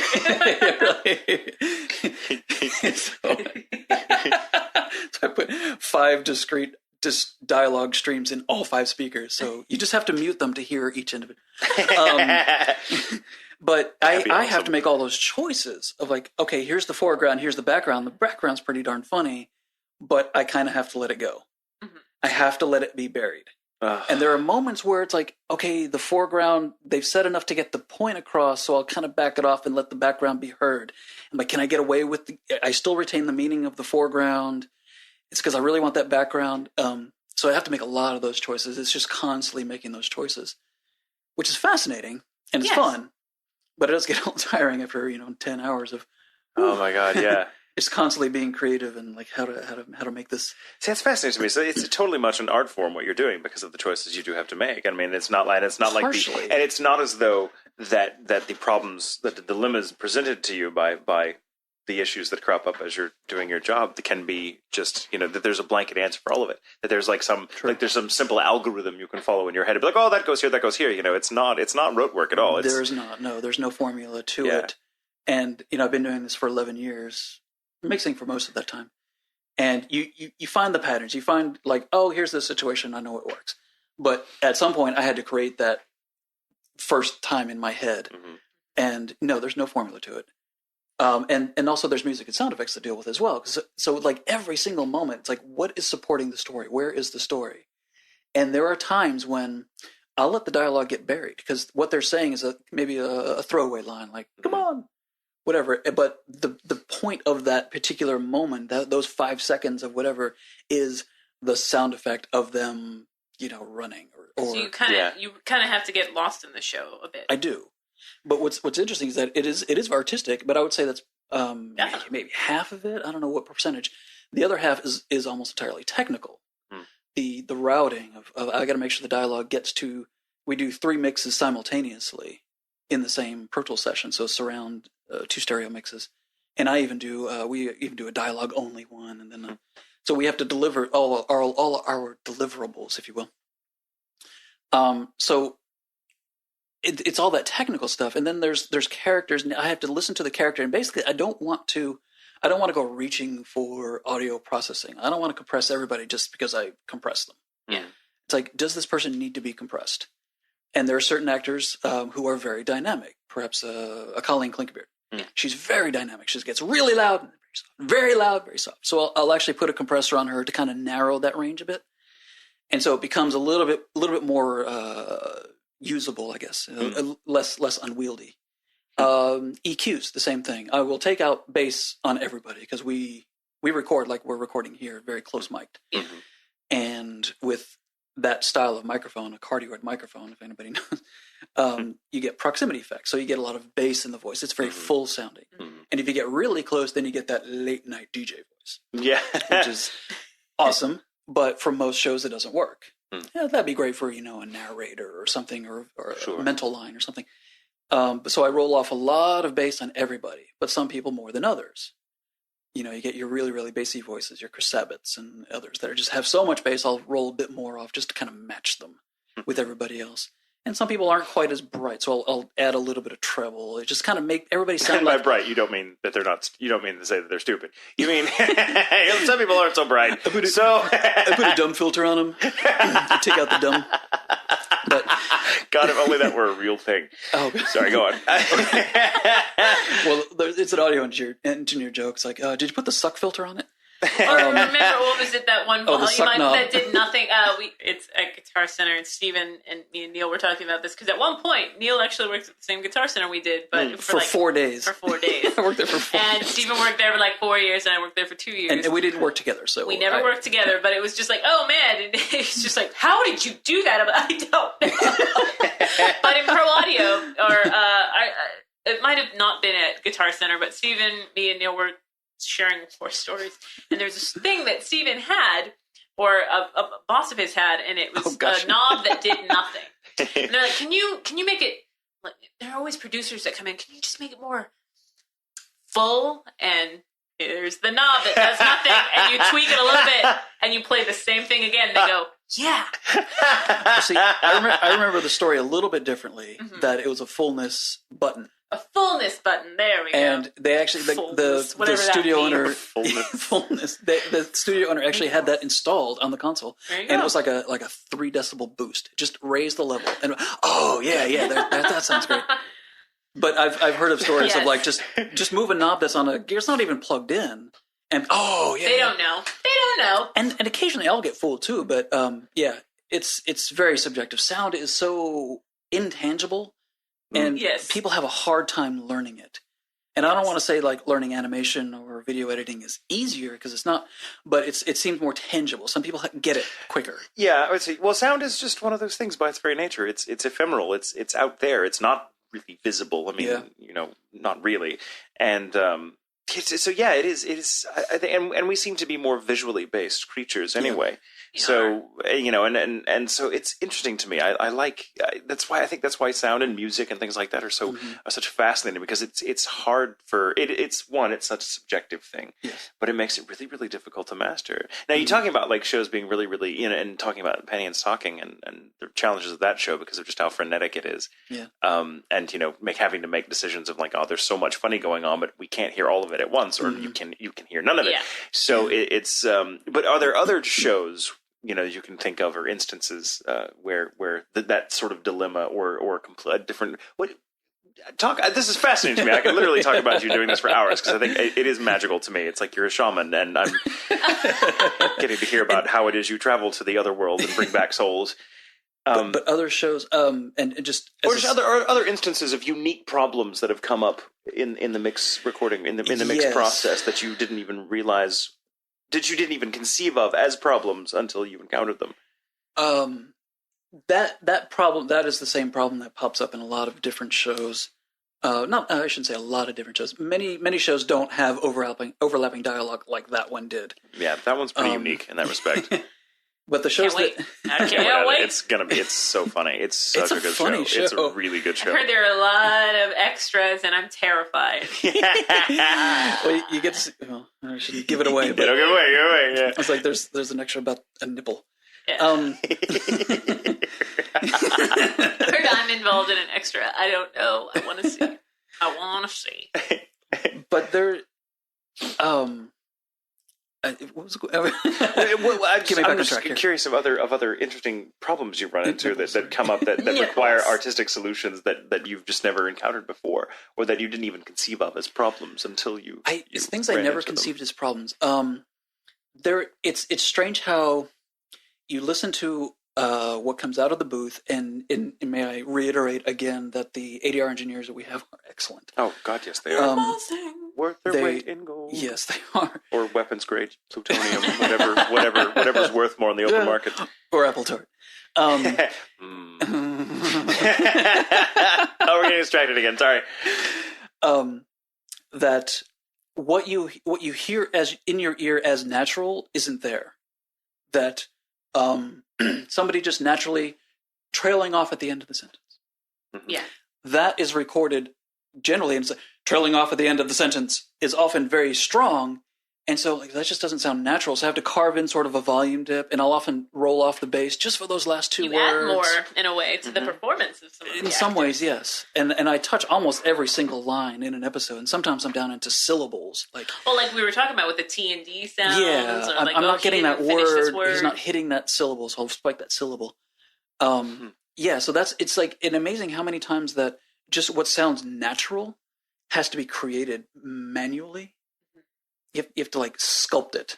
And what's I guess what have you ever seen him mix? I have. Fantastic. Hey, you're welcome to stop by. Yeah. When you were doing Romeo the door and is Juliet. shut to keep my noise in, not so much to keep people out. My cave, as I call it, because I'm in there by myself for hours. Yes. Like, a human, please talk. I won't high five myself. I don't have to high five myself anymore. I can high five you. You can high five other people? Is that how it's supposed to work? But yeah, it's just trying to, and what I do, like all that natural carving out the trailing off at the end of the sentences, or that sort of thing, or somebody just gets really loud in the middle, and I just kind of carve it to where, okay, make sure that they sound like you would normally hear it. Yeah. And if I do everything right, and the music is sculpted around this, just swelling in the right places, and the sound effects just sound natural, or they hit hard when they need to, you don't notice any of it. And I guess that's true of a lot of post-production. It's like if you don't notice it, we've done our job. Yeah. And if you do notice it, then we failed in some way. So it's transparent. It's kind of Zen and the art of mix engineering, isn't it? I mean, it's almost like making a Zen garden. It's if you can tell where nature ends and man begins, then it's not a great garden. I love that approach, though. I mean, to me, I think that's a very subtle. That's a wonderful approach to things, and that I mean, the sort of artistry that one has to do, in which like it's this special kind of alchemy. That if you've done your job right, then no one knows it wasn't gold all along. And in 23 minutes, you realize, the episode's over. Maybe you'll go on to episode 2. Yeah.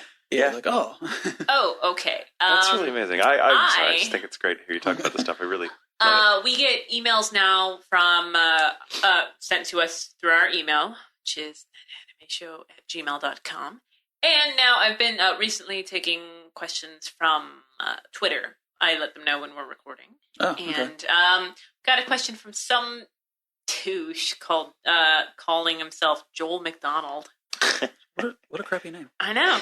He sounds like it. I think it's a great name. Definitely not talented at all with a name like Joel McDonald. Oh, don't you do that. Yeah. I'm sure Do you ever want to piss him off? I'm sure he's never heard that one before. I know. I think at one point it actually got to where it wasn't anything here, but he told me of a story where someone went, Joel McDonald, and he went, real fucking original. I was just saying that.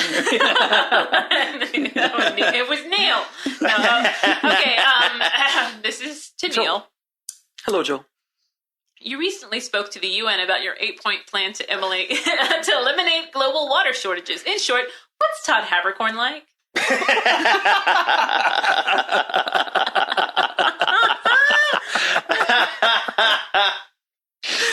That's probably exactly how he asked it, too. What's he like? What's he like? Well, Mr. Secretary General, Todd is actually awesome. He's Put me on the spot here. I don't know Todd very well, but he is probably one of the more talented people as far as different voices. Mm-hmm. And when I run into the hallway, he's like probably one of the friendliest people I know, actually. Seriously. It's interesting how the voice cast at Funimation, the voice actors, I guess you don't stay in the profession very long if you're not cool. It's very well. It's a sort of profession because it's so work collaborative that if you're a douchebag, you don't get called into work because no one wants to deal with you. You know? No. And starting out, like as a director, like when I first started, like I didn't do my first Walla till like a year or so after I had been doing voices there. And my first Walla, like Ian was in it with me, and Ian had been working there forever.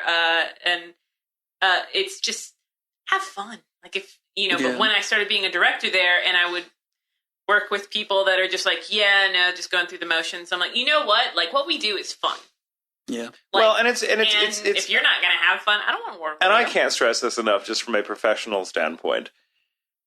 However talented you may think you are, and you may be remarkable, you may be, you may have the range of a god, you may have, the vocal cords of gold, god, whatever. Yeah, true. But it doesn't matter how talented you are. There is someone just as good, if not better. Yeah. And the only advantage you have over them is not being a dick. Really, that's honestly, the only advantage that you have over another, because it doesn't matter. Like if you can't do this, if you can't be worked with, there is someone just as good as you who can be. But what I find so fascinating about the voice cast we use is just how Todd and you and all of, it's like how much emotion can be portrayed. Some people how do I get into voice acting and I think it's like, well, okay, what you're doing is cool for like a radio announcer or something like that, but it's like, how do you portray that emotion? Yeah, a lot of people actually they know how to do voices, but they don't know how to act. Yeah, or it's vice versa. Yeah. A good chunk of the time. Yes. So, and I'm slightly removed from the recording process, so I don't know all of the voice actors. I find it amazing when because you guys don't get cast lists. No, we don't. But we can look them up, but you end up knowing our voices very intimately by the time you're.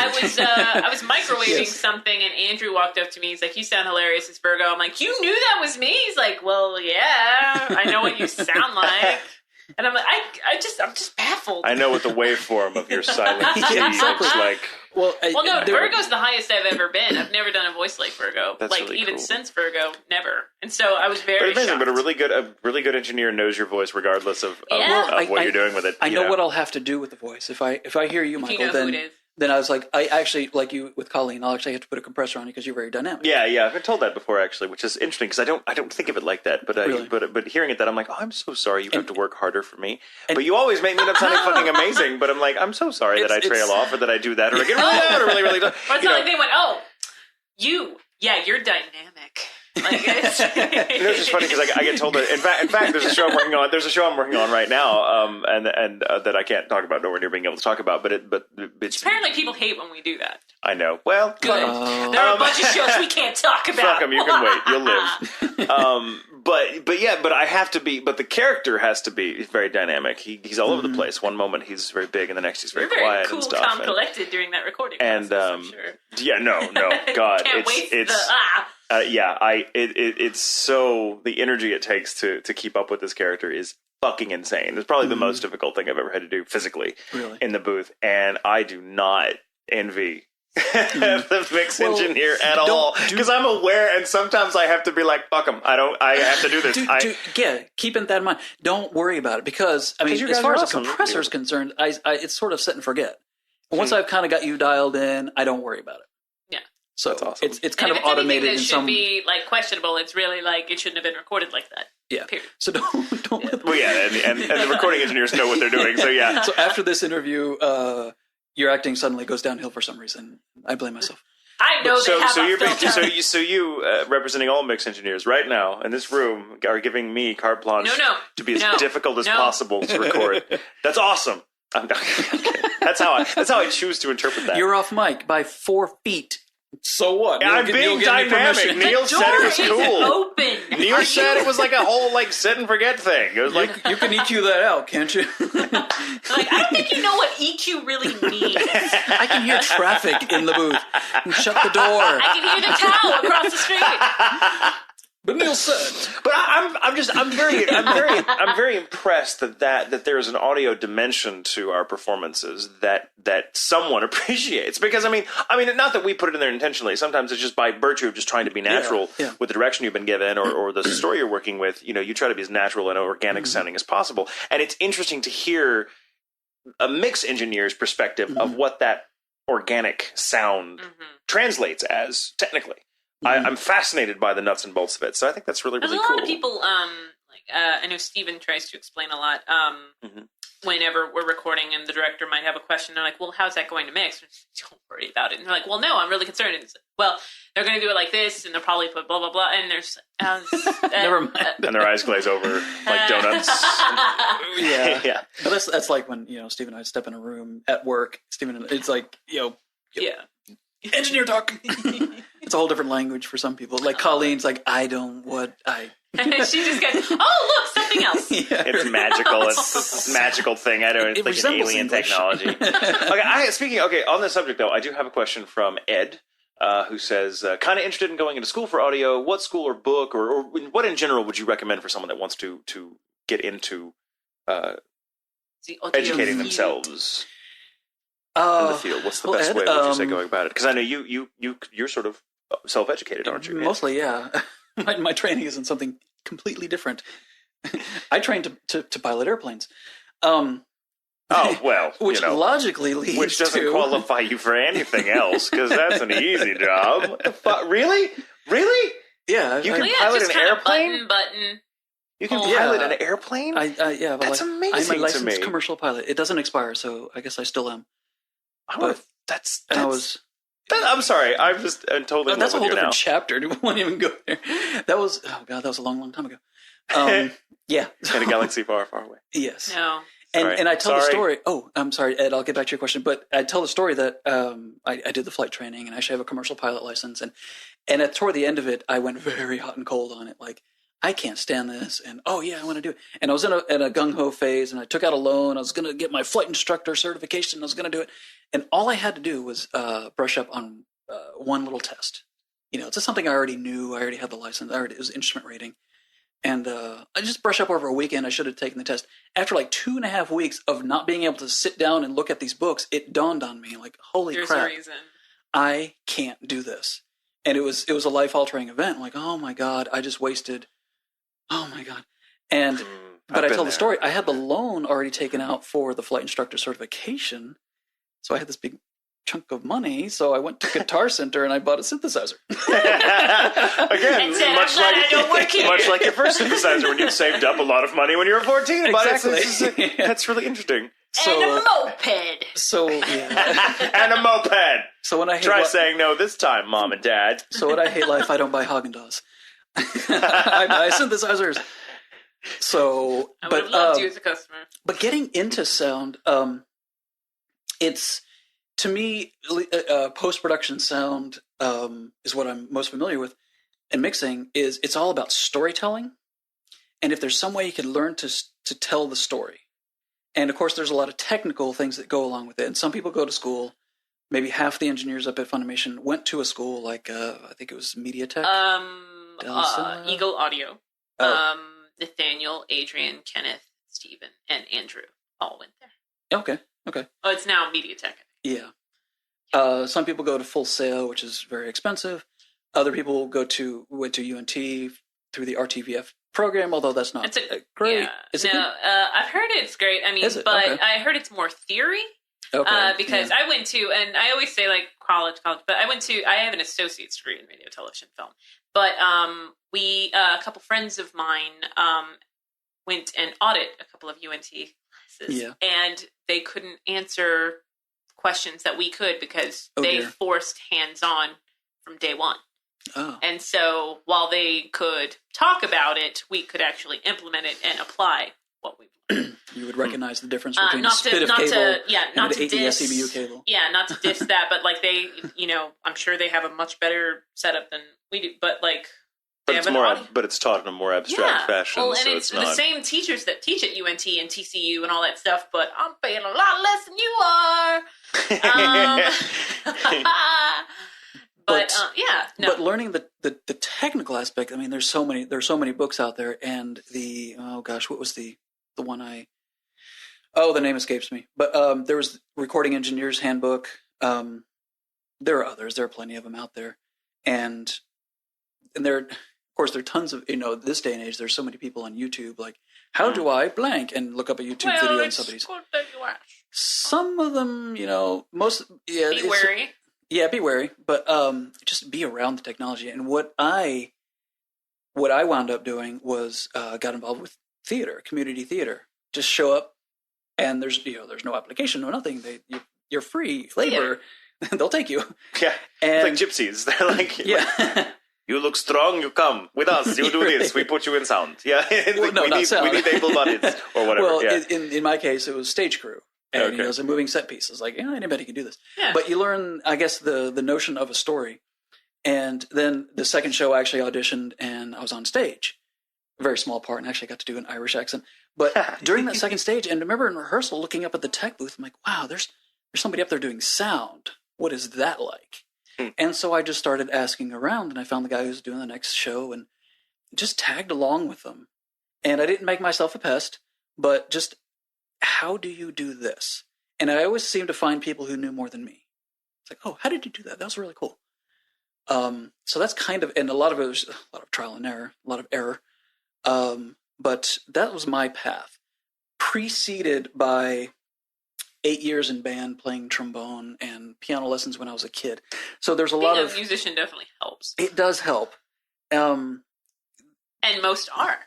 The ones that we because you do it, musical training of any kind, you just develop a really sophisticated and nuanced relationship to sound in general by virtue of the way it's taught.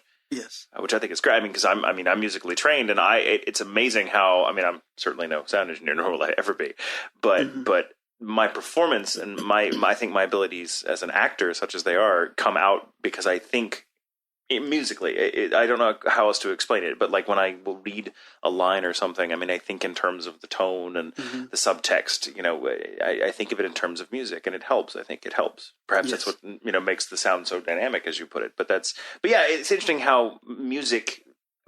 Almost everyone I've talked to that's in this industry or any kind of industry like it talks about music being their first gateway, their gateway, so to speak, into the fascination that would ultimately become their career. Yes. I think that's awesome. I just think it's great. But I love it. Yeah, but some people, I have to go to school for this, and I would say, like I said, half of us, and me included, did not. And I've even given this advice, and I think pissed a few parents off or teachers off who are standing nearby. Like, if you would go to the school for $10,000, take that $10,000 and go buy gear. Go, get hands-on, crawl behind the gear, hook it up. I love it. See what happens. And then once you've kind of learned the nuts and bolts of it, you have the gear. There you go. So what you don't have when you exit school with that big loan, I'm not sold on audio engineering needing formal training, but many people do it, and it does help. Yeah. Now, where I am at a disadvantage, I do not have a college degree. Where I am at a disadvantage for not having a college degree is going into management or marketing or anything around audio. I'm pretty much limited to audio production at this point. So it's a bit of a disadvantage, perhaps. Interesting. So, interesting. I find myself in kind of the same because I never finished school. I went to conservatory and dropped the fuck out. I did, and I went to study piano and music because I wanted to be a recital pianist / pedagogue, or I wanted to teach it. And then, much like your experience with piloting, I was like, I got to the point where I'm like, I cannot fucking do this. I I enjoy it too much to do it for a career. Was the thing with music for me. I'm like, I can't stand the structure of this. I can't stand what my life will have to be in order to realize this. And I want to keep music, for example, I want it to be my avocation so that I continue loving it. Yeah. And so that was an interesting crossroads for me. Mm-hmm. And so I never finished school. And I don't advocate people not finishing school or not going to school, but yeah, the truth is the matter that sometimes you don't need it. But if you don't get a college degree, it does make it difficult for sometimes. Yeah, some doors will be shut. Yeah, but especially in this day and age, college degree doesn't hurt, but it's not really helping. It doesn't guarantee fucking anything either. So it's all right. This is from Deanna Lee off Twitter. She has little Kubo from Baka and Test as her little avatar. So that's adorable. Okay, quick question for you awesome peeps. I said peeps, it's peoples. Any sounds that you cannot stand? And for her, it is Velcro. Sounds, and from an engineer standpoint, is there a sound that you just can't fucking stand? The sound of Tatum's voice. Okay. There isn't enough compression in the world. When I say dynamic, I mean diuretic. Sorry. Sounds I can't stand. It's ironic because even the worst sounds have their use. I was recently working on Dragon Age. Woo! And we did some additional sound design for the English version. And kind of juicing up the dragons, and that was actually that's what I was doing, was the animal noises. And the dragon, I was mixing in just layers and just seeing what worked of mountain lions and buffalo and pig squeals and you name it. And I have to admit that pig squeals are the one sound I can't fucking stand, and yet they were so useful. I used them a lot in there. They were just so useful. But pig squeals are unholy. Yeah, I agree. They are evil. Pig squeals. I can't even do that. I can imagine that. Yeah. Are we for the sound design that we did for That's a good answer. No, I don't think anyone's ever answered Zombie pig squeal. Manor. We there's a butcher area of the haunted house. I don't know if there is any more. Check it out. But we found a live recording that someone had done of slaughtering a pig. And that was the most, we didn't really do much to it. Yeah. I mean, but it was terrifying. From hell. Well, but to hear like a normal person scream, like, yes, I mean, this pig's getting murdered. But it's the squeal scream, which you're just, okay, turn it off. Just imagining it makes my blood curl. Yeah, curl. That actually makes me think of it, that I don't mind hearing humans screaming, because every time you hear a recording of humans screaming, it's always fake. Yeah. Have you ever noticed there's no such thing as a recording of a real panic? And if you do hear real panic, that's just disconcerting as hell. It's like, that freaks me out. Like, if it's real. Yeah. But you never hear it in audio, because nobody has the presence of mind like, I'll record this. You know what we should have done before we killed that chick? We should have really killed recorded it. Yeah. It's interesting you said that, because we're kind of surrounded by, images of death and panic or things like that are fake. Yeah. And however well done they are, we respond to them on some level, of course, because it works as drama, but we don't respond to it the way we respond to it if it was naturally occurring. Yeah, and you can get real laughter, real applause, real those things. Yeah. But not real panic. Real panic is hard to fake. It's really, really hard to fake. For laughter, some is hard. It's hard for some to fake. Yeah, like Ian really hates laughing. He hates laughing. I mean, he loves to laugh. He loves to laugh. No, he can't fake laugh. Like, okay, your character's not laughing. That's tough. But I found a really good trick because Jean-Luc, Hester, Jamie's brother, has the same thing. So the 3 beeps. I'm like, okay, turn on my beep. Beep, and I go boobs. And so pig squeals for you, sounds you can't stand, but you can find it useful. What about you? Sounds you can't stand.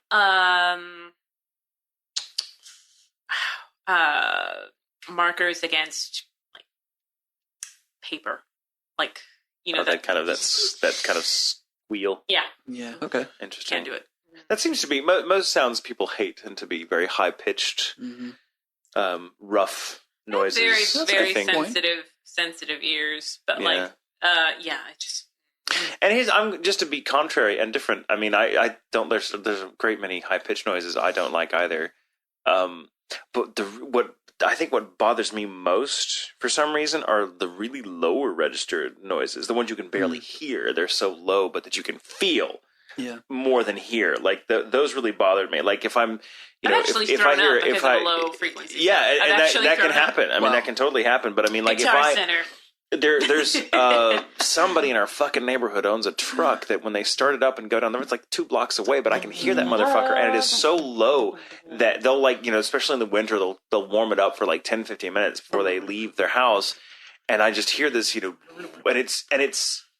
it's so low that I'm only become conscious of the noise after I've been hearing it for about 5 minutes. And at that point, I cannot get it out of my head. And it's such a subtle noise that even after the truck is gone, I can't be sure if the noise is gone or not. Wow. It takes me a while to be like, and it drives me crazy because it's so low and rumbly, and it's got this vibration to it that just really disrupts my brain waves somehow. I can't think clearly when that sound is going on. It's that noise.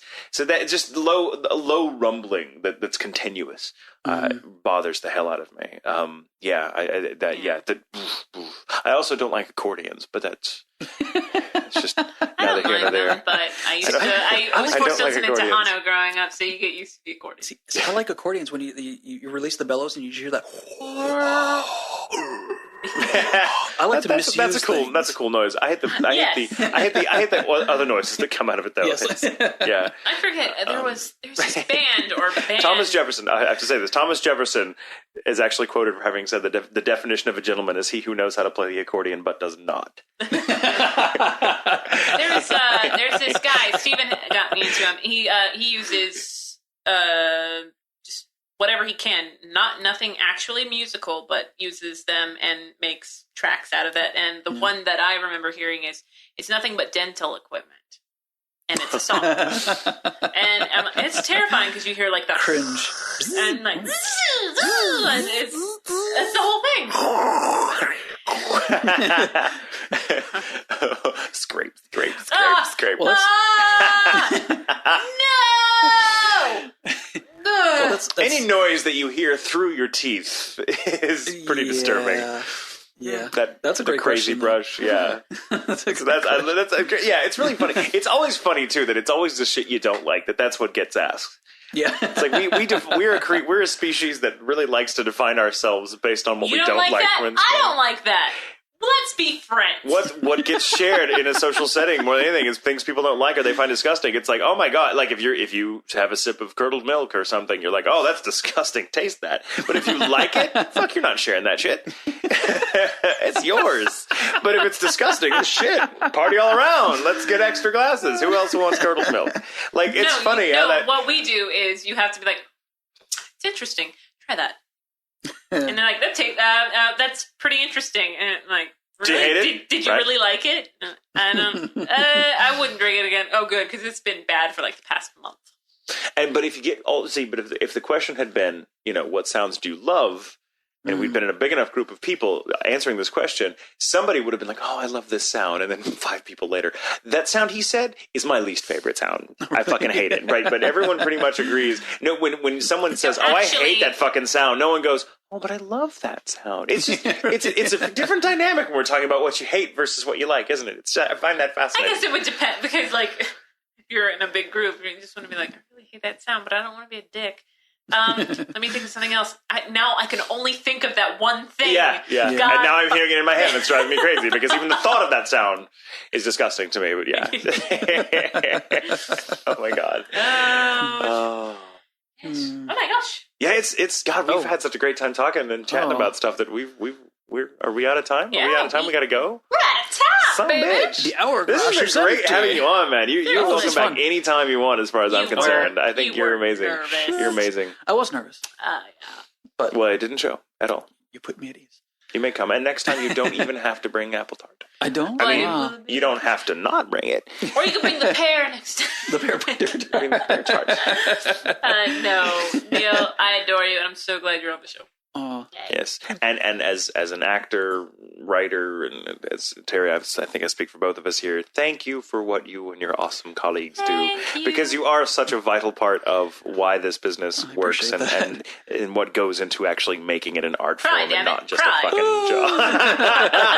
There's no crying in anime. Yeah, there is. Yeah, there is. But I mean, like you guys amaze me. What you guys do in those little bat caves of yours where you disappear for hours at a time and high five yourselves. Think about whenever they leave the room. It's amazing. If I'm up there, Neal just comes out and I'm like, "Hey, Neal!" It's like, "I've just been in a quiet room. Do not yell at me." But yeah, you guys are absolutely artists through and through. You're magicians, you're sorcerers, and fucking thank you from the bottom of my heart for what you do, because it's such a vital part of what makes us and everyone in the business, sound. I very much appreciate that. Thank you. Thank you. Keep it up.